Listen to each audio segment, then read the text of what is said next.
Good evening, everybody. Today I will explain contemplation on the pocha of the body. Ya, malam ini Seale akan menjelaskan tentang kontemplasi dari postur tubuh.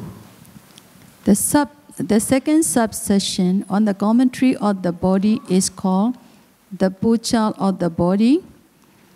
In the contemplation of the body, after Anapanasati meditation, the Buddha taught the pocha of the body. Here, pocha means the four developments of the body, such as walking, standing, sitting, and lying down. Ya, jadi subbagian yang kedua dari kitab komentar itu menjelaskan tentang kontemplasi dari postur tubuh. Jadi setelah meditasi Anapanasati dijelaskan tentang postur tubuh, di mana terdiri dari 4 pengembangan dari tubuh, seperti halnya duduk, berdiri. The Buddha taught 4 pocha in the mindfulness meditation. The pocha session under the body contemplation, there the Buddha taught only vipassana meditation. Ya, jadi 4 postur ini dalam meditasi perhatian penuh, di mana di sini dijelaskan ya dalam vipassana setelah kontemplasi dalam tubuh. In the Mahastipatthana Sutta, the Buddha said, "Bhikkhus, a bhikkhu knows I'm walking when he is walking. He knows I'm standing when he is standing. He knows I am sitting when he is sitting. He knows I am lying down when he is lying down." Here's a bhikkhu knows mean the meditator clearly know the going, standing, sitting, and lying down. He must clearly know I'm walking when walking, I'm standing when standing, I'm sitting when sitting, I'm lying down when lying down. Mindfulness must be applied to all pocha of the body, according to the Mahastipatthana Sutta.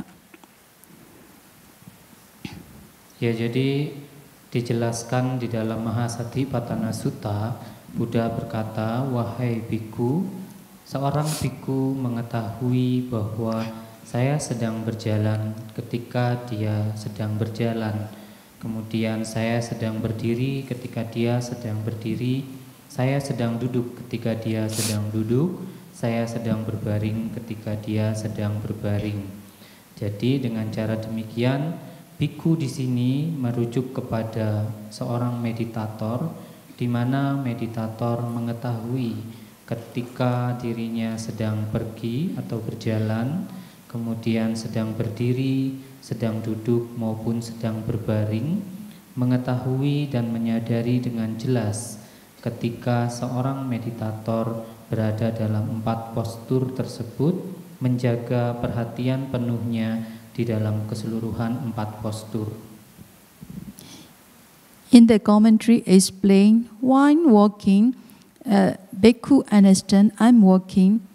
In this matter of walking, even the animals such as big dog, cats also know that they are moving when they move. But the instruction here was not given concerning similar awareness, because the awareness of that is wrong belief in a living being and cannot remove the wrong perception of a self, and also cannot develop the foundation of mindfulness. Why? Because they don't see ultimate materiality and mentality, so when they are walking, they cannot practice vipassana. Di dalam kitab komentar juga disebutkan bahwa seorang bhikkhu mengetahui bahwa dia sedang berjalan ketika dia sedang berjalan. Nah, di sini mengetahui sedang berjalan itu berbeda konteksnya dengan ketika misalnya binatang juga mengetahui bahwa mereka sedang bergerak, misalnya anjing, kucing Mereka juga mengetahui ketika mereka sedang bergerak. Namun tidak sama kesadarannya dalam dua gerakan tersebut, di mana ketika gerakan yang berasosiasi dengan pandangan salah, dengan persepsi yang salah, tidak terdapat perhatian penuh di dalam kegiatan tersebut, sehingga tidak bisa melihat realita yang hakiki ketika sedang berjalan. And then if you know only the movement of your feet, movement of your body, there is no vipassana knowledge, because you contemplate on concept, not ultimate reality. So if you want to practice vipassana meditation in the posture of the body, you have to contemplate ultimate reality. Dan ketika para yogi mengetahui ketika melakukan gerakan, misalnya gerakan dengan menggunakan kaki atau gerakan menggunakan tubuh, di situ masih belum terdapat pengetahuan vipassana, karena hanya mengetahuinya sebagai konsep tanpa bisa melihat para matanya atau realita hakiki ketika sedang berjalan atau bergerak. Nah, oleh karena itulah pengetahuan atau praktik vipassana ini harus dipraktikkan dalam 4 postur tubuh.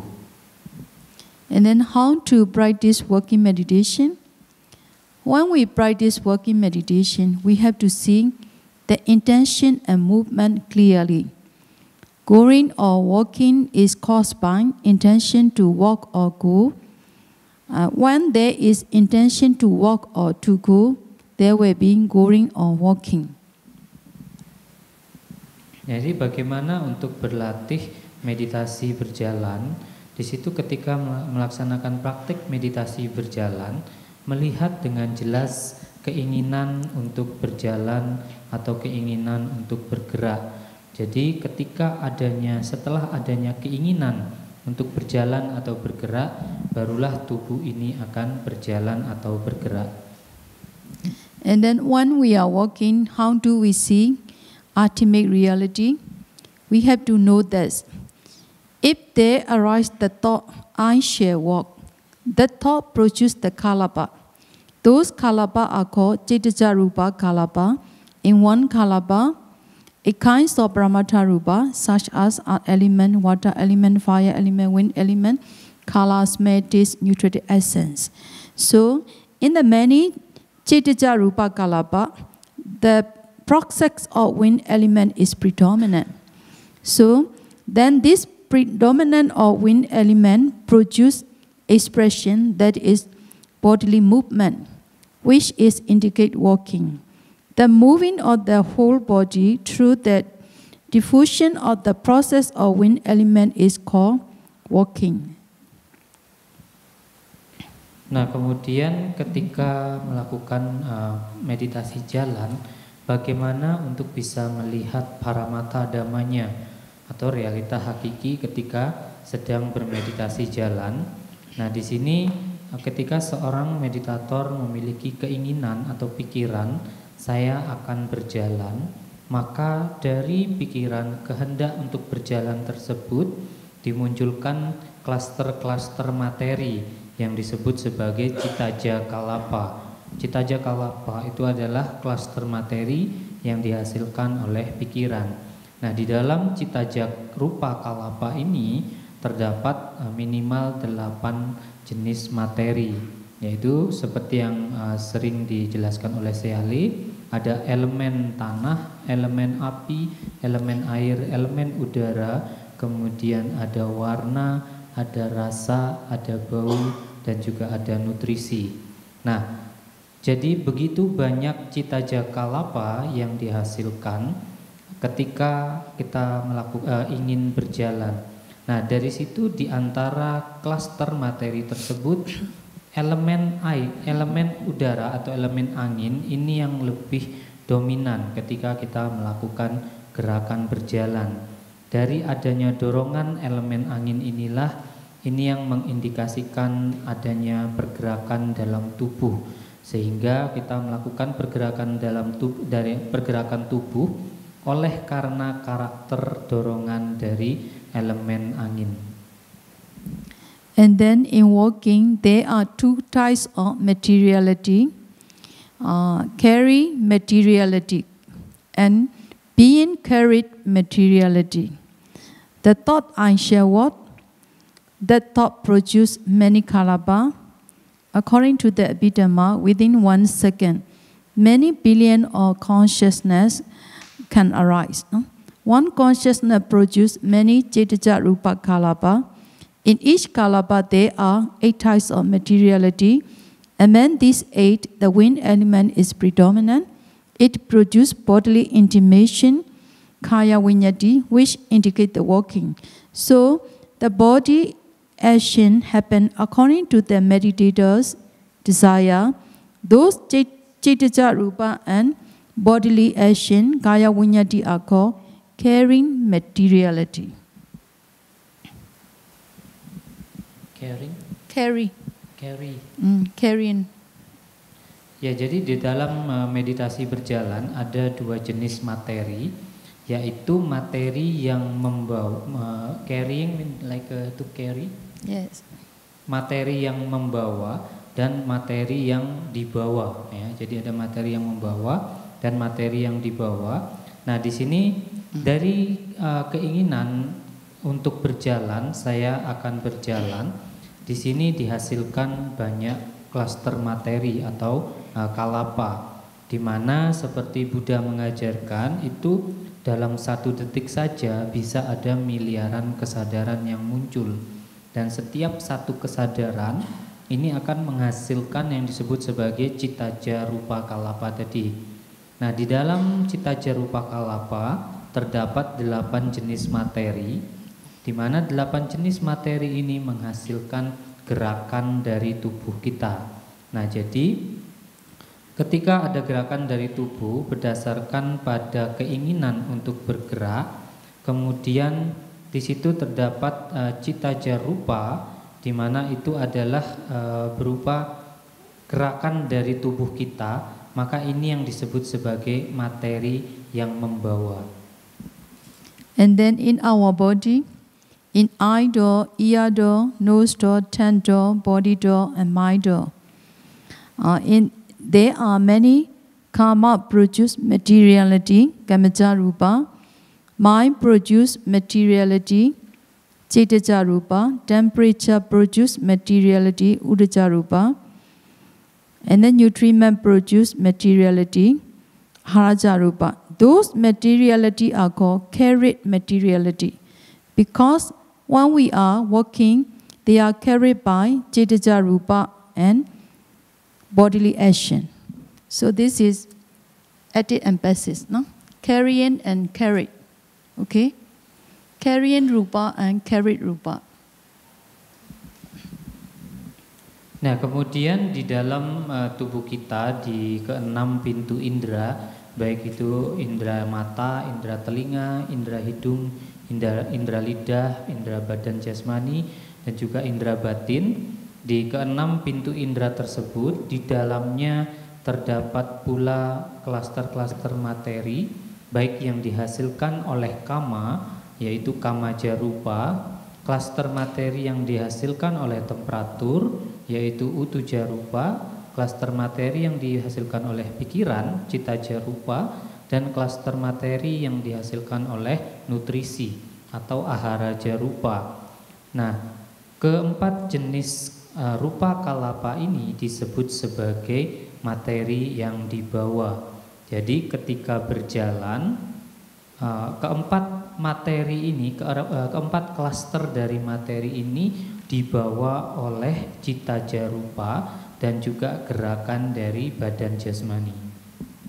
According to the 5 aggregate, these carrying materiality, cetaja rupa and bodily action, and carried materiality, kamaja rupa, udaja rupa, cetaja rupa, aharaja rupa, they are materiality aggregate rupa khana.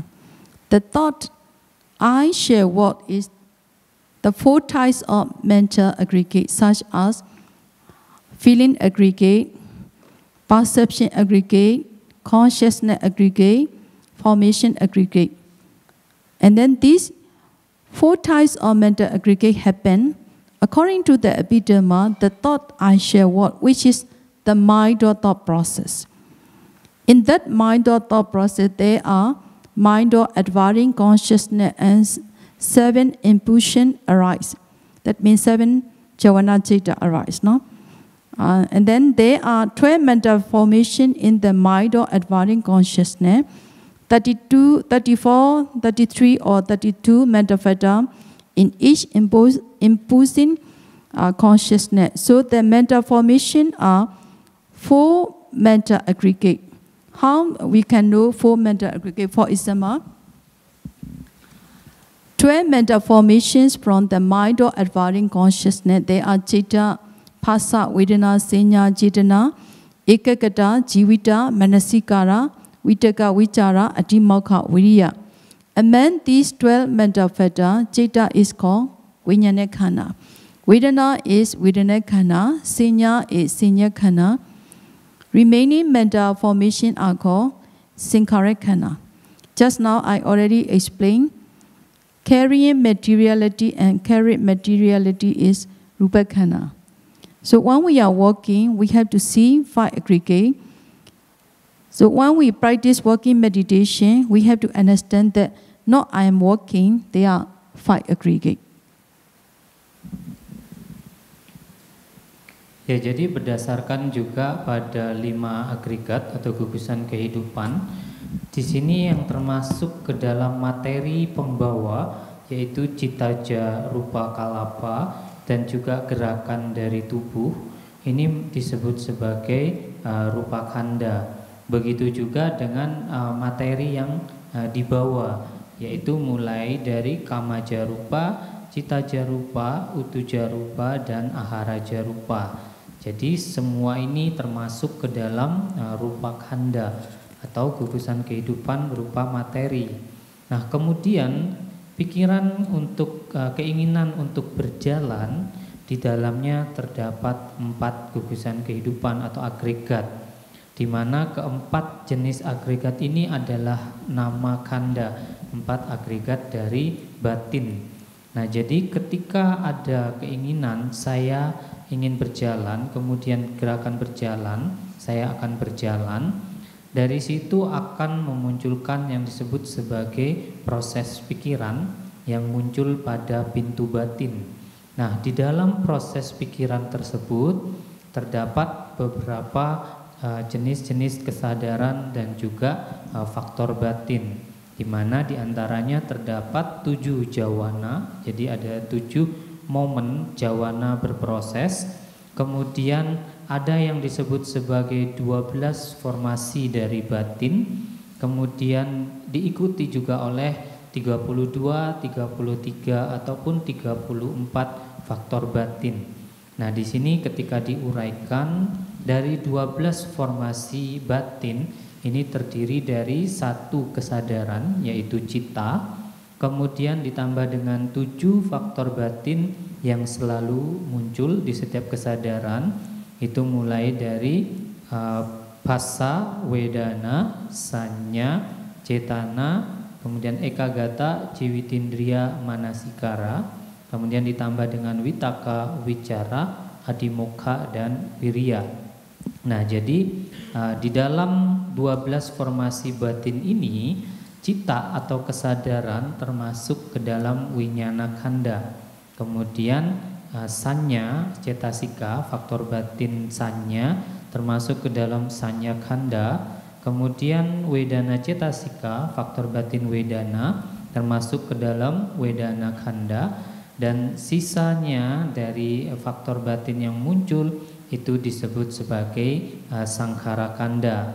Jadi di sini seseorang dalam latihannya itu menyadari dan juga mengetahui dengan jelas bahwa bukan saya yang berjalan, tetapi hanya 5 agregat ini yang berjalan. So this explanation is the same as regard the other pocha, standing, sitting, and lying down. So if there arise the thought, for example, if there arise the thought, I shall stand, that thought produces many Citija Rupa Kalapa, in which the process of wind element is predominant. The process of wind element produce bodily action. The raising upright the whole body from below, owing to the diffusion of the process of wind element, is called standing. And then suppose if there arise the thought, I shall seek, that also produce many kalapa in many kalapa, in which the process of wind element is predominant. This process of wind element also produce the bodily action. Owing to the diffusion of the process of wind element, the bending of the lower part of the body, the raising upright or upper part of the body is called standing, sitting. And then if there arise the thought, I shall lie down. Owing to the diffusion of the process of wind element, the straightening or spreading of the whole body across a surface is called lying down. So we have to understand the body moves because there is mind or the thought that causes the wind element to arise. Again, the wind element causes the body to move. Ya, jadi penjelasan ini juga sama berlaku untuk ketiga postur tubuh sisanya, baik ketika duduk, ketika berdiri, maupun ketika berbaring. Nah, jadi misalnya pada saat postur berdiri, ketika muncul pikiran saya akan berdiri, maka di sini juga akan dihasilkan banyak klaster materi yang dihasilkan oleh pikiran, citaja, rupa, kalapa. Nah, kemudian dari citaja, rupa, kalapa ini, elemen dari angin itu yang lebih dominan, di mana elemen angin ini menghasilkan gerakan dari tubuh, di mana pada saat berdiri di situ ada sokongan terhadap tubuh sehingga tubuh bisa berdiri dengan tegak. Jadi difusi dari elemen angin ini itu yang membuat tubuh ini bisa tegak pada saat berdiri. Nah, kemudian begitu juga pada saat duduk, ketika dari pikiran saya akan duduk, kemudian juga dihasilkan banyak klaster materi, di mana dari klaster materi ini juga elemen dari angin yang lebih dominan, dan elemen angin ini yang menghasilkan gerakan dari tubuh kita, di mana ada gerakan untuk melipat bagian bawah kaki, kemudian gerakan juga untuk membuat tubuh bagian atas menjadi tegak, sehingga gerakan dari elemen angin itu memberikan sokongan dan juga gerakan pada saat kita duduk.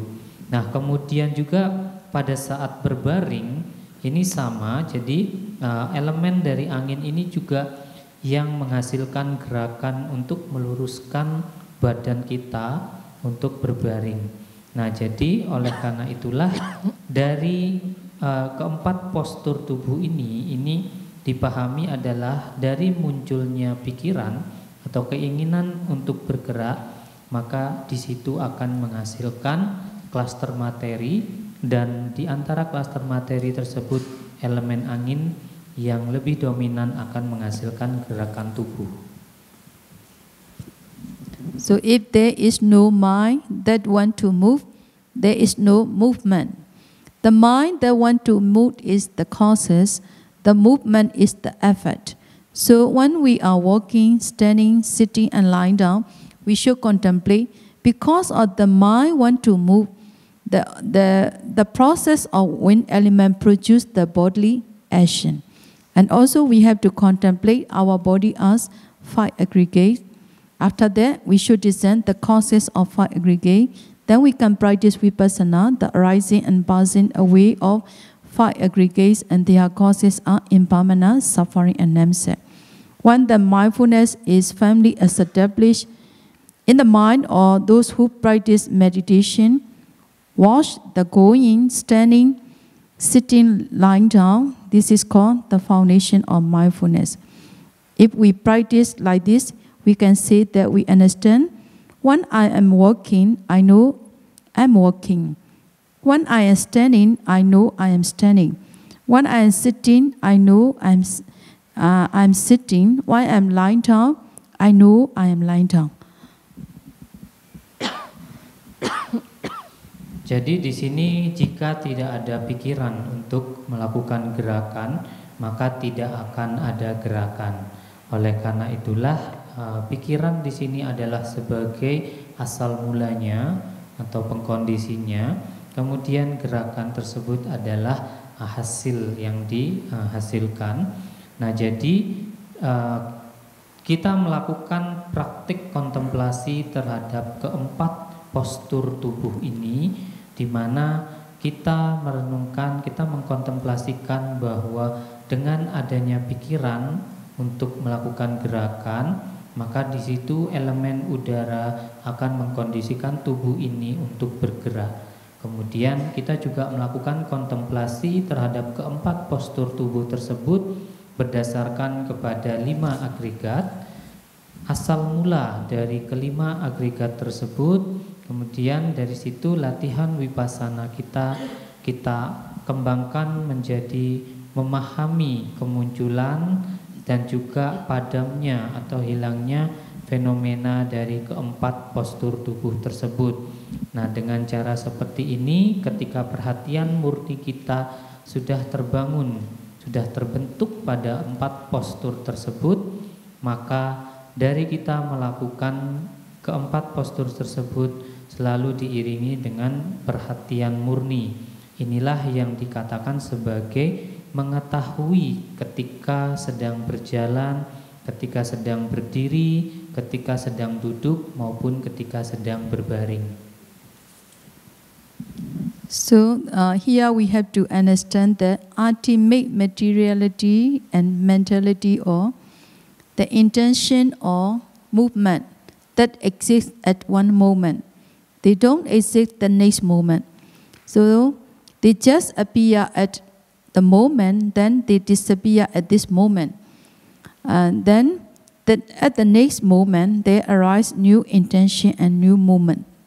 So we have to understand ultimate materiality when it arising long time or not like that. Not at one moment arise immediately as soon as it disappear.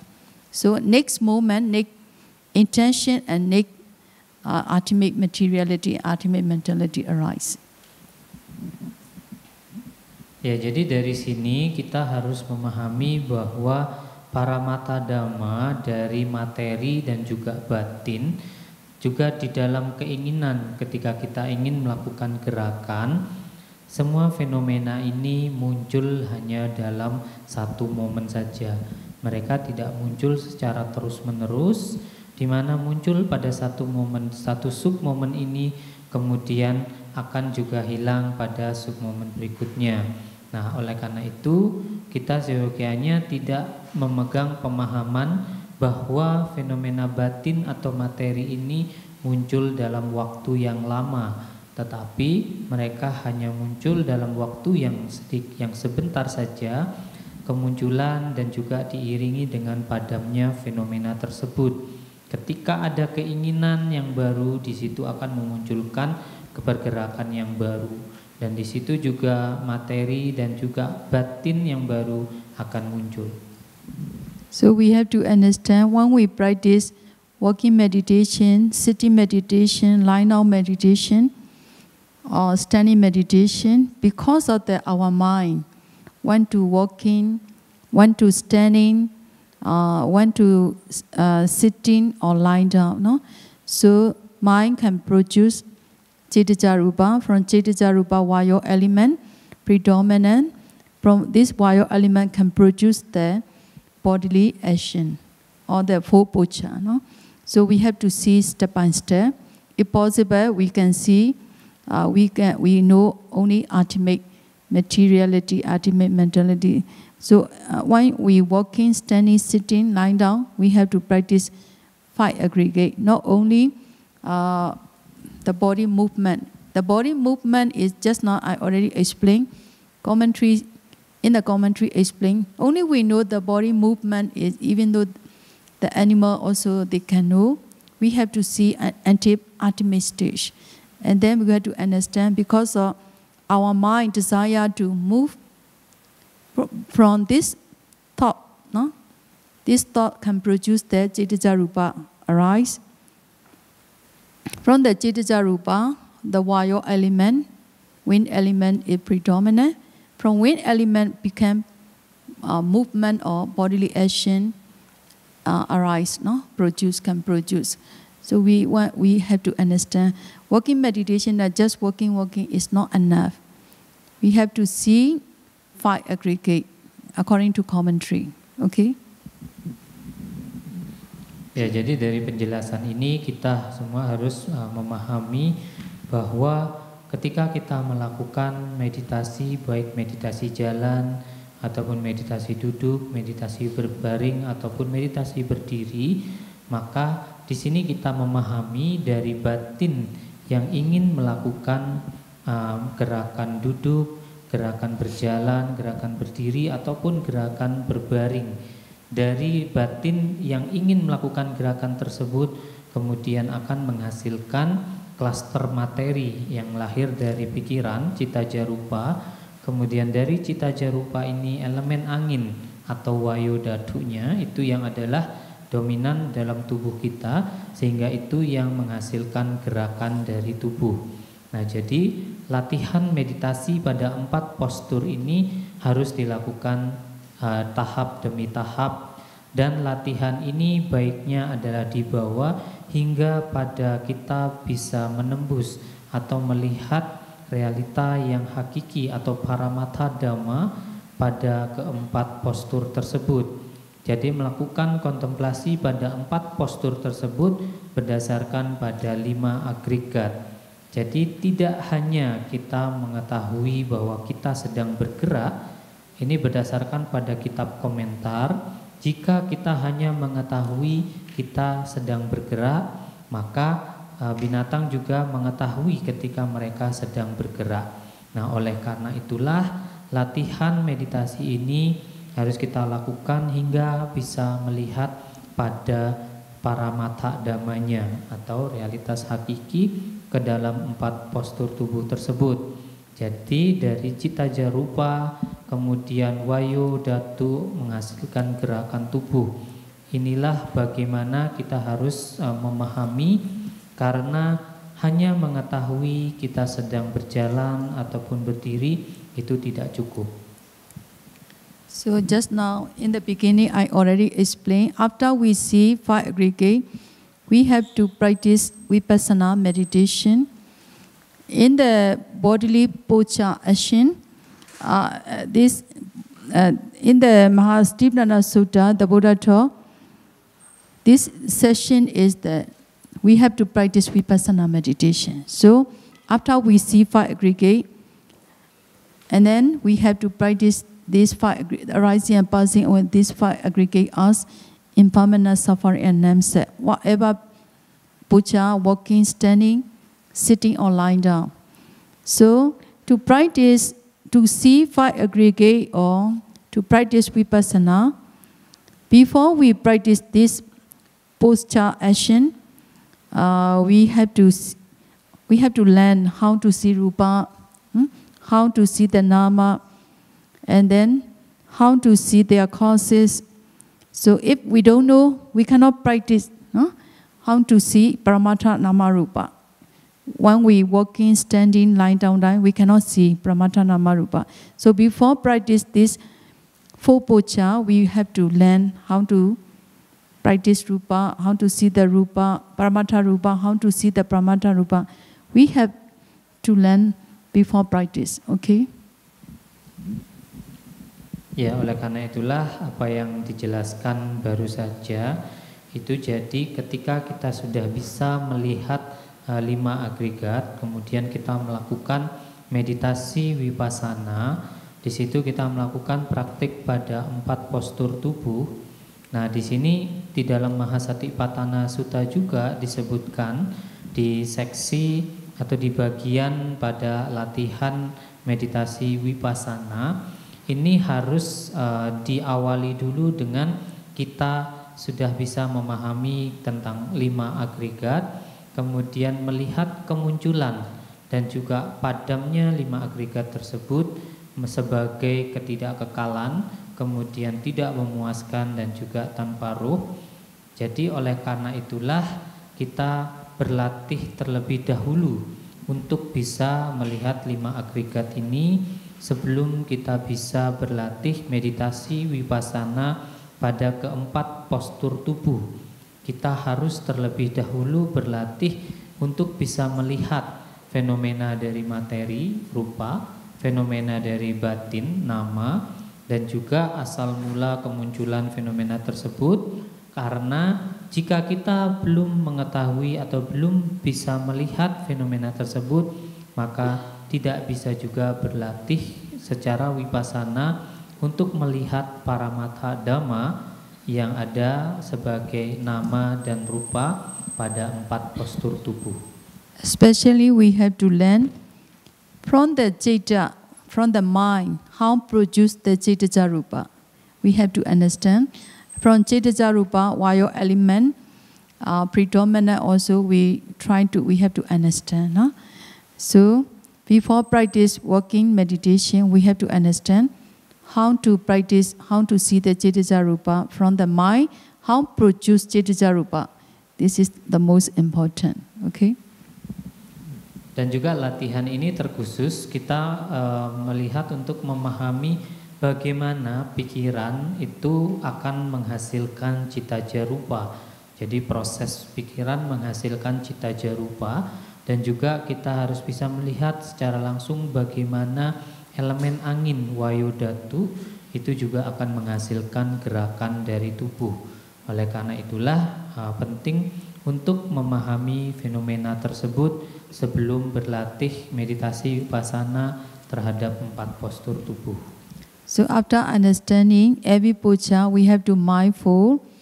With the mindfulness, we have to practice step by step. Huh? Kemudian setelah kita memiliki pemahaman, maka kita melakukan latihan perhatian penuh pada setiap postur tubuh yang sedang kita lakukan secara bertahap. Okay, any question? Ada pertanyaan? Okay, one.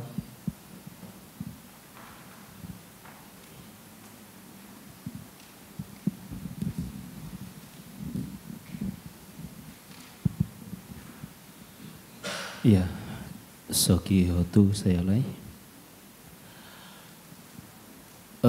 Tentang sati dan sampajana.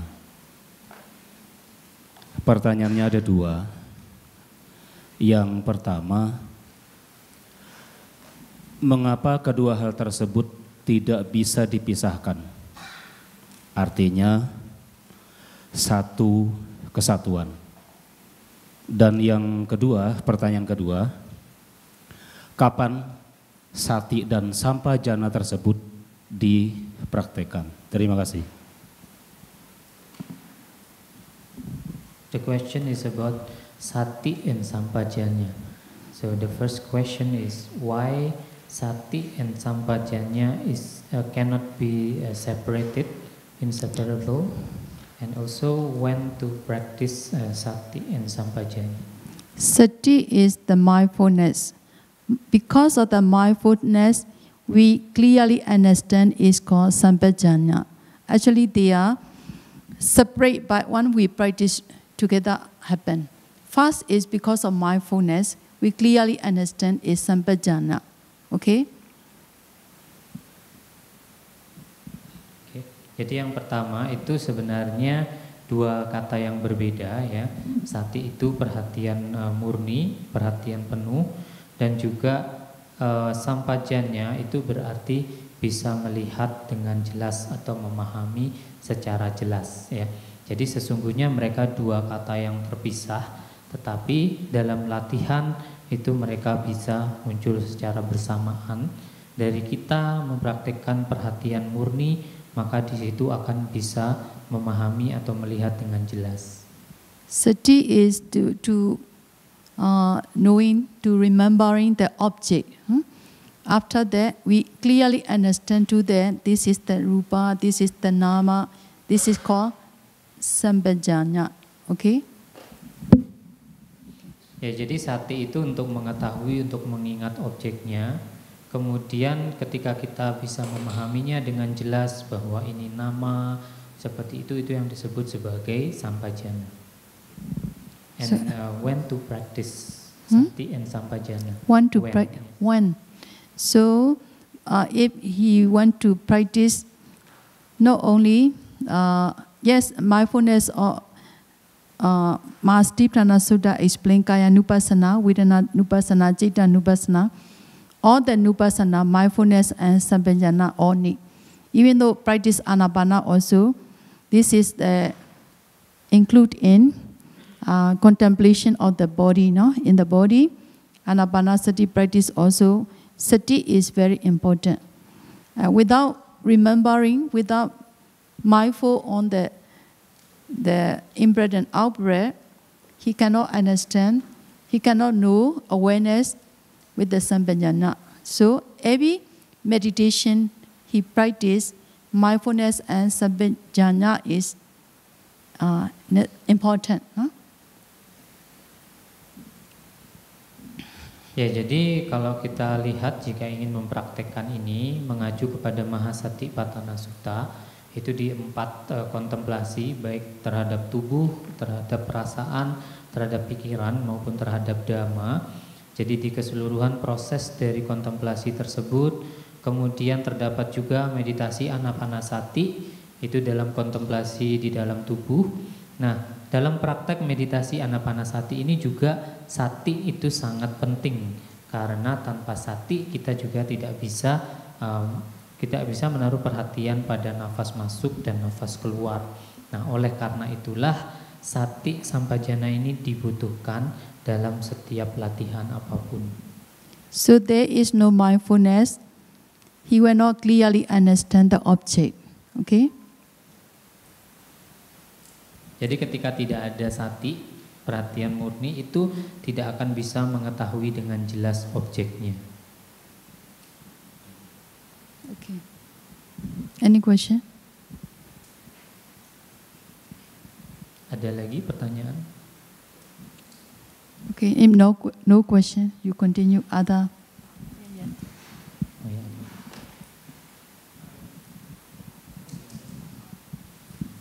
They want to ask. Okay. Ya, selamat malam.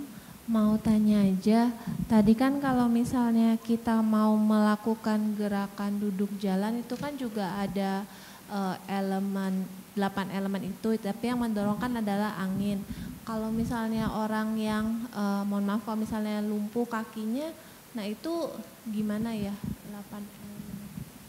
So like Siale say in the movement, for example like walking, there is a wind element to produce the movement.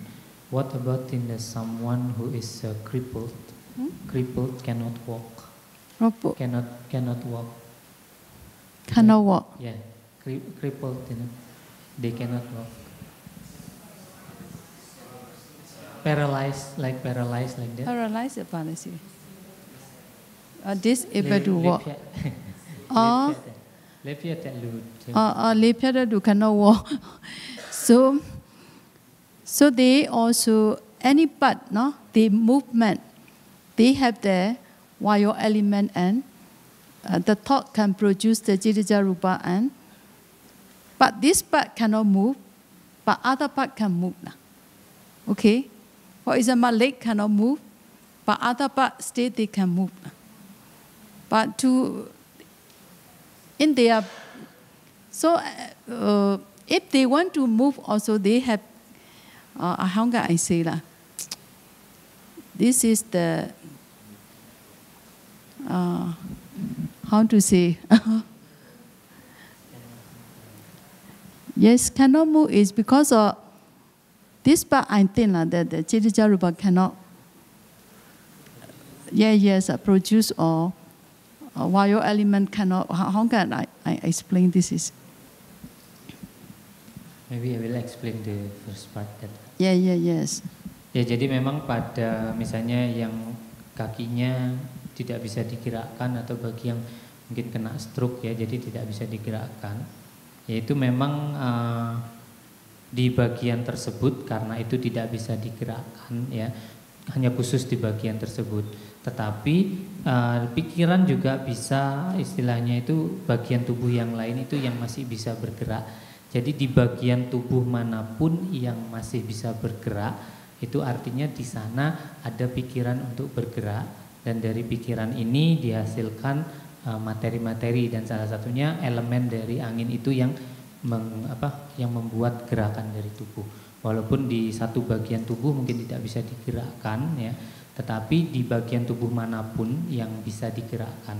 Jadi di mana ada gerakan, di situ dipahami, kita bisa melihat bahwa di situ ada elemen angin yang melakukan gerakan tersebut, yang menghasilkan gerakan tersebut.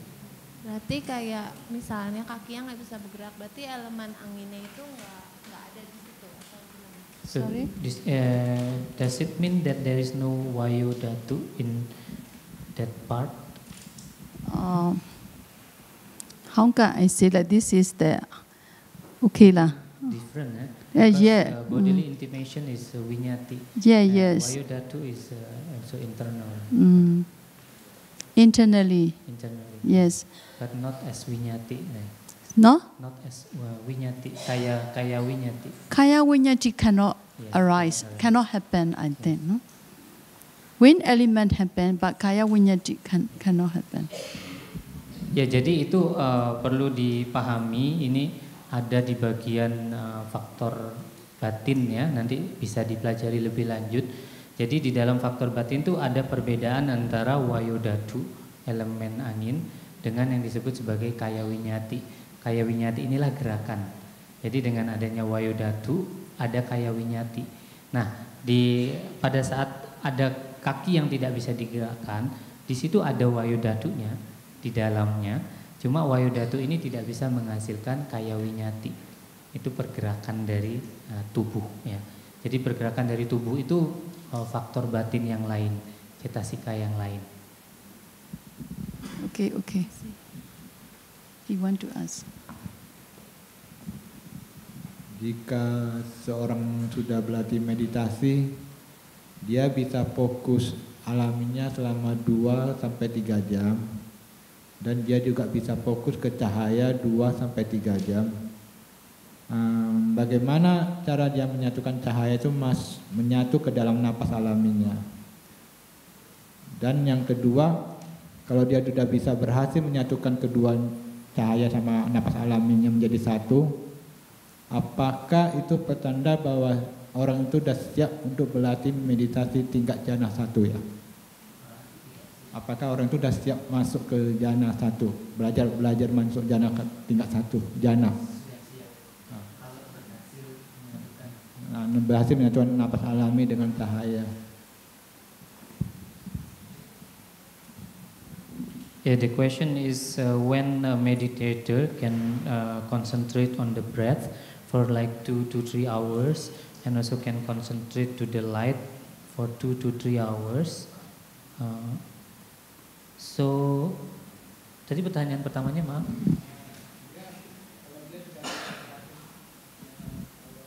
Bisa berhasil fokus nafas.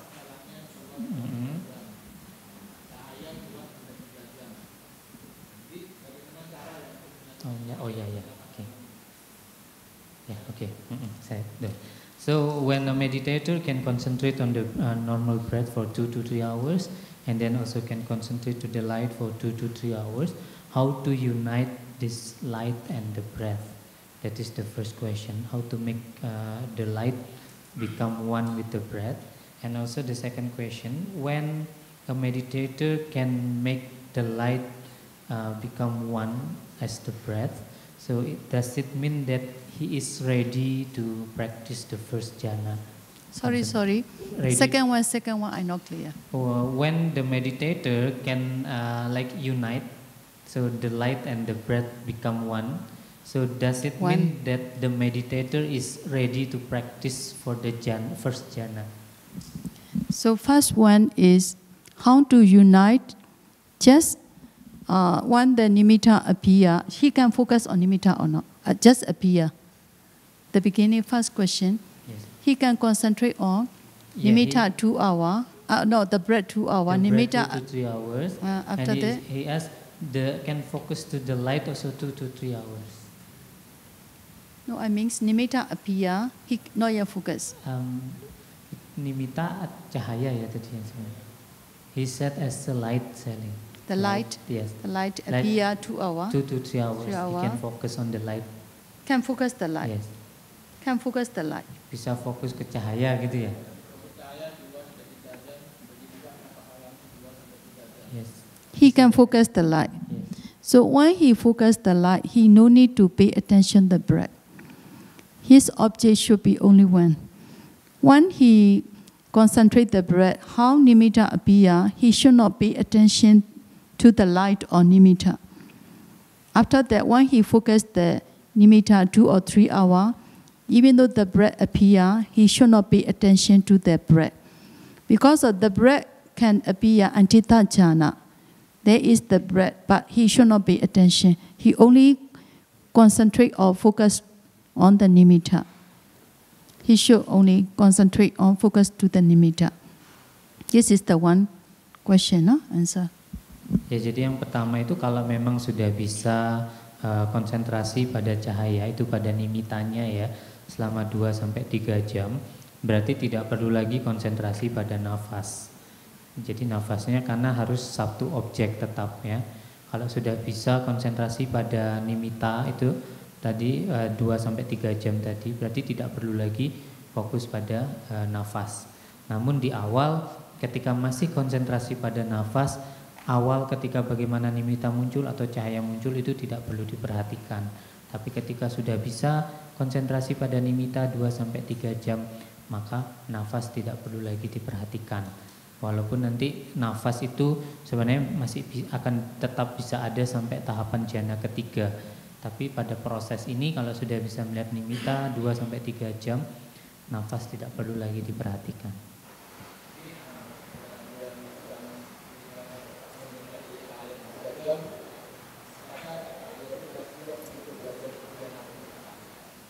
So the second question is when he can concentrate on the light for 3 hours like that. Is it means he's ready to practice the jhana concentration? After 3 hours, the nimitta depend on nimitta, no? Depend on nimitta. Nimitta is the some meditator. They can immediately the paribhaka nimitta, first step, second step, very quick, and they can focus. Paribhaka nimitta is they can check the mind or Bhuinga mind or jhana feta, no? So depend on nimitta, no? Even though focus, this nimitta is parikama nimitta or oka nimitta or paribhaka nimitta, we don't know, no? Nimitta is sometimes even though can focus the nimitta, he not yet get absorption concentration. Absorption concentration and just focus the nimitta is different. When he focus the nimitta, sometimes his mind wandering thought, sometimes sleeping, even though he focus not, he cannot focus fully, no? Can focus, concentration is not so very good. This is we cannot call jhana concentration.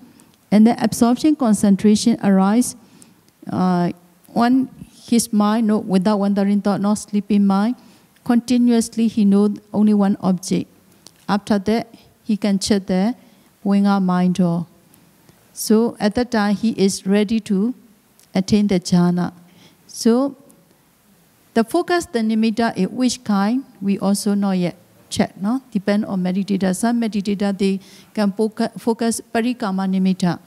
At that time, not yet ready to attain the jhana stage. Some meditator, they can focus on okaha nimitta, 3 hours, 2 hours. They are not yet the nimitta is not yet changed to paribhaka nimitta. The object of jhana is only paribhaka nimitta. So, depend on nimitta also, no? Ready or not ready. Ya, jadi kesiapan untuk pencapaian jhana itu tergantung dari nimittanya. Ya karena nimitta itu juga ada 3 tahapan ya. Jadi beberapa meditator itu ada yang sudah terampil dalam meditasinya sehingga dia dengan cepat bisa berkonsentrasi pada nimitta, dan nimitta itu bisa juga dengan cepat tumbuh dalam 3 tahapannya. Jadi ada parikama nimitta, kemudian ugaha nimitta, dan juga patibhaga nimitta. Ya, jadi di sini tidak tergantung pada nimittanya, bukan berarti fokus pada nimitta dan juga pencapaian jhana itu tidak sama ya. Jadi setelah dikembangkan sampai patibhaga nimitta, itu kemudian tahapannya adalah mengecek pintu batin, kemudian mengecek faktor-faktor jhana, itu baru dikatakan siap untuk pencapaian jhana. Nah, tetapi beberapa meditator itu walaupun sudah bisa fokus pada nimitta, belum tentu nimitta itu sudah berada dalam tahapan patibhaga nimitta. Jadi hanya fokus kepada nimitta saja, konsentrasinya masih belum konsentrasi absorpsi atau konsentrasi jhana. Nah, oleh karena itulah dalam hal ini itu harus benar-benar dicek dulu, karena Seali juga tidak bisa mengecek jenis nimitta yang mana yang dimaksudkan ini. Tetapi cirinya adalah dalam parikama nimitta ataupun ugaha nimitta itu berarti walaupun sudah bisa konsentrasi misalnya selama 3 jam, tapi konsentrasi itu tidak benar-benar penuh secara terus-menerus. Terkadang di sela-sela 3 jam itu bisa terjadi pikiran kemana-mana atau rasa mengantuk. Itu walaupun sangat singkat ya. Itu jadi ketika konsentrasi pada nimitta masih belum terjadi secara terus-menerus non-stop tanpa putus sama sekali, maka itu masih belum bisa dikatakan sebagai patibhaga nimitta.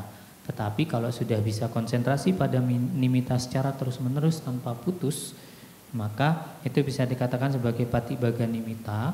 Kemudian prosesnya dilanjutkan untuk mengecek pintu batin, bawangga, dan juga faktor-faktor jhana. Maka ini baru dikatakan sudah siap untuk pencapaian jhana. Jadi pada intinya adalah tergantung dari jenis nimitta yang mana, tahapan yang sudah dicapai.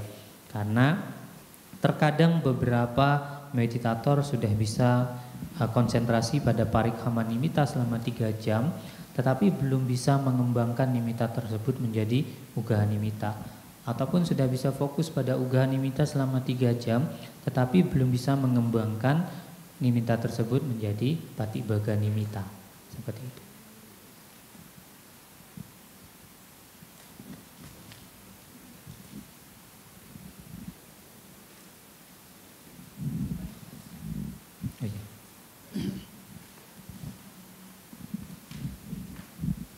Sugiyoto,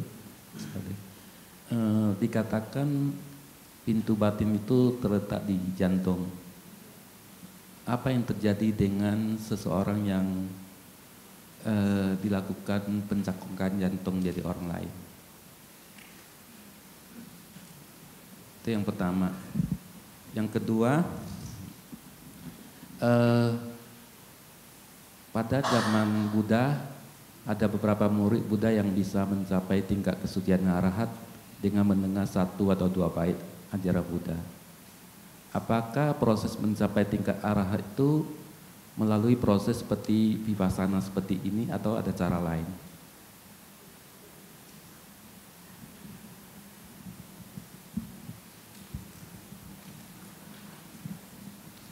Yeah, the first question is like Sally mentioned, the mind door. It's located in the left side, that is in the heart. So what happened in someone who is doing the heart transplantation like that, like changing his heart with another heart like that? Or change another heart. Yeah, transplantasi jantung. Also they can practice, no? Because mind can produce, no? From mind can produce Cetija Rupa.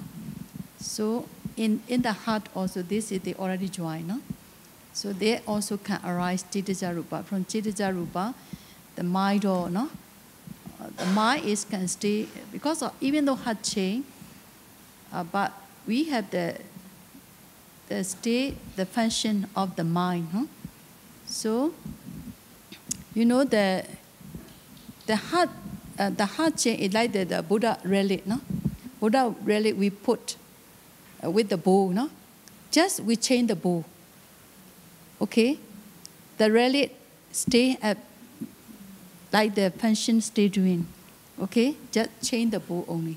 Outside we chain the bow. Okay?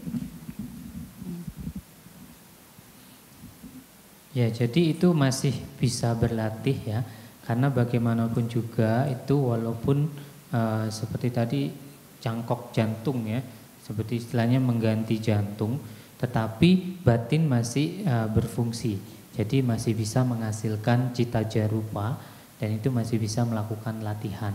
Seperti halnya beliau memberikan perumpamaan, misalnya relik Buddha yang diletakkan di satu wadah ya. Jadi hanya mengganti wadahnya saja, tetapi reliknya masih ada di sana. Jadi fungsi batinnya itu masih berjalan, hanya mengganti tempatnya saja. And also the second question is, during the Buddha's time, some of the Buddha disciple can attain arahat only by listening a few words of the Buddha. So he's asking, how is the practice of vipassana in that case? Is it the same with the way you explain, or is there any other way of practicing vipassana? So there are 4 kinds of person, no? Even though Buddha time also. Some person by listening short stanza, like the Venerable Sariputta, Venerable Moggallana, they can attain Sotapanna, no? Like the long stanza, like the Dhammacakkappavattana Sutta, they listen. By listening from the Buddha, Venerable Kontanya can attain Sotapanna. Some the bhikkhu, they have to learn from the Buddha. This is called Ukati Tinyu Pukkala, Vikati Tinyu Pukkala. Number 3rd one is Niya Pukkala. Niya Pukkala person is, even though Buddha died, like the 500 bhikkhu, no, they learn in the Mitta Sutta, no, 500 bhikkhu, they learn from the Buddha, samatha and vipassana systematically. After that, they practice in the forest, they can attain arahant. No, this is the Niya Pukkala. And then sometime Buddha, during the Buddha time also, some they listen from the Buddha, like the king or which one? No, Ajatasattu, no, another is near the Buddha, they sing. King? Bimbisara can attain Sotapanna, the king Kosala. Yeah, personality Kosala, but he, nearby Buddha, he always listen to Madho, he cannot attain a noble person. No? So, I want to say, depend on parami. No? Because who listen, by listening they get noble person. Many previous life, they already practice anti-Sankarupaka jnana. They have parami. They already know what is rupa, what is nama, what is dukkha sicca, what is samudaya sicca. Now you also practice vipassana, anti-vipassana, near the mega jnana. Next life you met with the Buddha, Buddha Dhamma taught you, you will attain noble person. Depend on parami.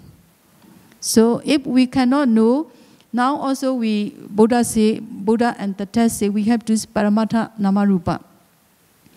So when you close eye, can you see Paramattha Namarupa? You can see. Even though 32 parts of the body, you cannot see. Right? Even inside your organ, you cannot see. So Namarupa very far for you. So to see Namarupa, you should practice Sila Samadhi Panya systematically. Okay? It depends on our parami. Some meditator, even though Anapana practice, different person, different condition. Some meditator, after a few days they practice, they can see the light on nimitta. Few days they can, within the few days they can attain the jhana concentration. Because of previous light, they already maybe near the previous light, on many previous light, they already skillful, no? In jhana. So just practice anapana, they can see nimitta, few days they can attain jhana. This depends on parami. So if our parami not enough, we have to practice systematically step by step. Okay? Ya, jadi ini hubungannya dengan 4 jenis orang ya. Jadi dijelaskan, Buddha menjelaskan 4 jenis orang, di mana kita bisa melihat juga bahkan ketika zaman Buddha ya, ketika Buddha masih hidup, ada jenis orang yang disebut sebagai Ugatitanyu. The first one is Ugatitanyu, right? Vipancitanyu Pugala. Jadi yang pertama itu Ugatitanyu Pugala, itu adalah jenis orang yang bisa mencapai tingkatan kesucian hanya dengan mendengar Dhammatok beberapa yang pendek, beberapa kalimat saja, stanza ya, kalimat itu sudah bisa mencapai tingkatan kesucian. Seperti Bante Sariputta, Bante Moggallana ya, itu dijelaskan. Kemudian ada juga di Dhammacakkappavattana Sutta seperti Bante Kondanya itu bisa mencapai tingkatan Sotapanna setelah mendengar khotbah Sang Buddha yang sudah agak panjang ya, sudah panjang. Jadi yang pertama Ugatitanyu itu hanya mendengar beberapa kalimat saja bisa mencapai kesucian. Kemudian Vipancitanyu Pugala itu butuh untuk dijabarkan dulu khotbahnya baru bisa mencapai kesucian. Kemudian ada juga kasus di mana yang disebut sebagai Nea Pugala.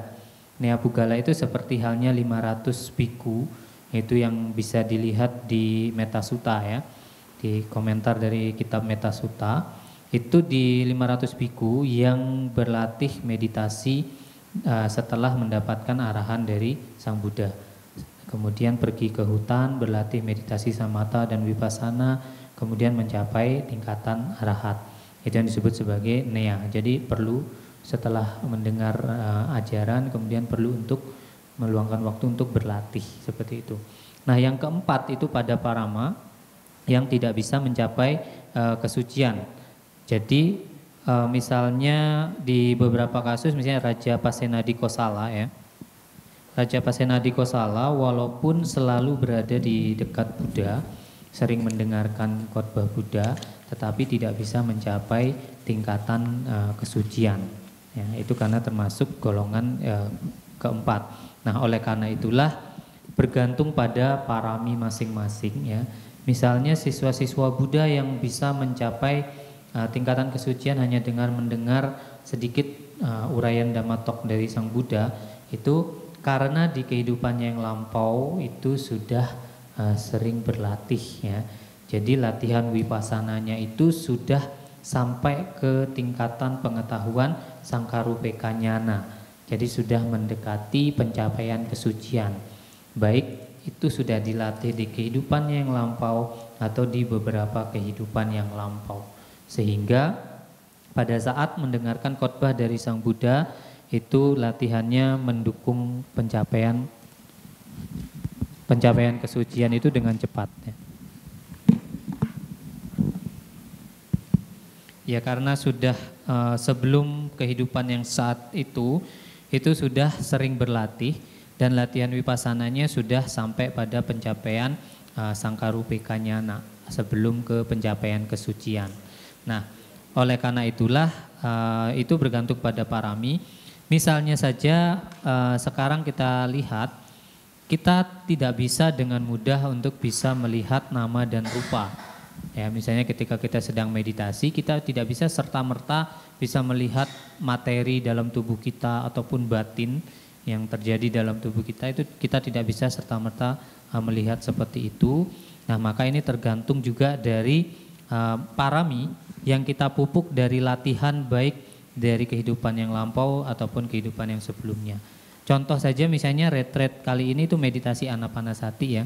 Misalnya ada beberapa yang mempraktekkan meditasi Anapanasati, itu juga kondisinya berbeda-beda. Beberapa meditator itu bisa duduk kemudian bisa melihat nimitta hanya dalam beberapa hari latihannya. Bisa juga mencapai jhana dalam beberapa hari latihannya. Sementara beberapa meditator yang lain tidak bisa. Jadi bagi mereka yang sudah terampil misalnya dalam latihan meditasi ataupun pencapaian jhana, baik di kehidupannya yang sebelumnya atau di kehidupan-kehidupan yang lampau, maka di kehidupan saat ini parameter tersebut akan mendukung pada latihannya, seperti itu.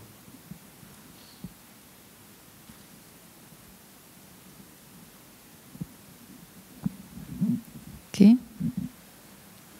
Oke, oh ya.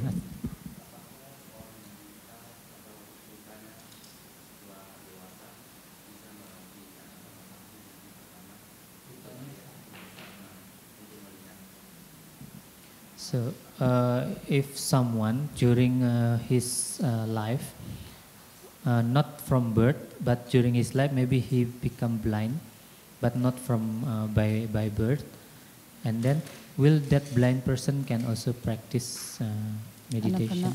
Sorry? Bisa meditasi Original gitu blind? Can practice vipassana also? Not because of after born? After born. Original blind? Not originally.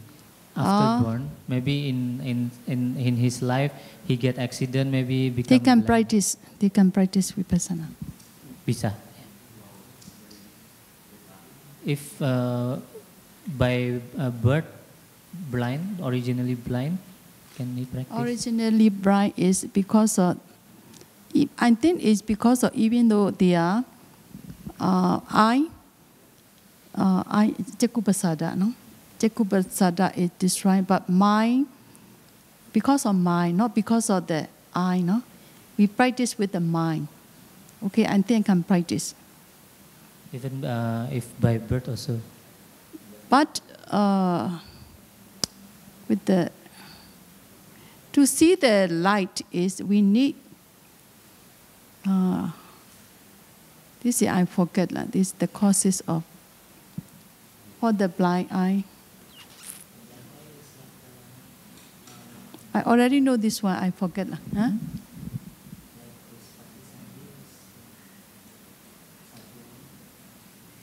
Cekupasada is, this is absent, but we can see the light is, even though we close eye, we can see, right? But for the, after accident happened like that, Cekupalamat, he can attain Arahant, no? This is because even though the accident, blind eye can practice until Arahant, no? So this is, I'm not sure this is this question. But I already know, I forget. Last time I already understand this one. Now I forget to answer. Okay. Beliau agak lupa ya jawaban lengkapnya. Yang pasti intinya adalah kalau memang butanya itu karena kecelakaan atau karena sesuatu itu masih bisa.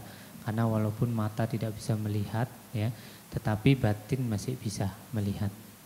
I think since the born blind person cannot, I think. Yes, I think so, no, but I'm not sure. Ya, menurut beliau tidak bisa kalau yang sudah benar-benar memang dari awalnya buta, ya, dari ketika pertama kali terbentuk di rahim. Yes, right, no, I think that who are accident like the Cekupala can practice, no, until Arahant, no? Okay. Ya, seperti Bante Cakupala bisa, ya, itu karena juga kecelakaan, ya. Beliau masih bisa berlatih sampai pencapaian arahat. Okay. Finish.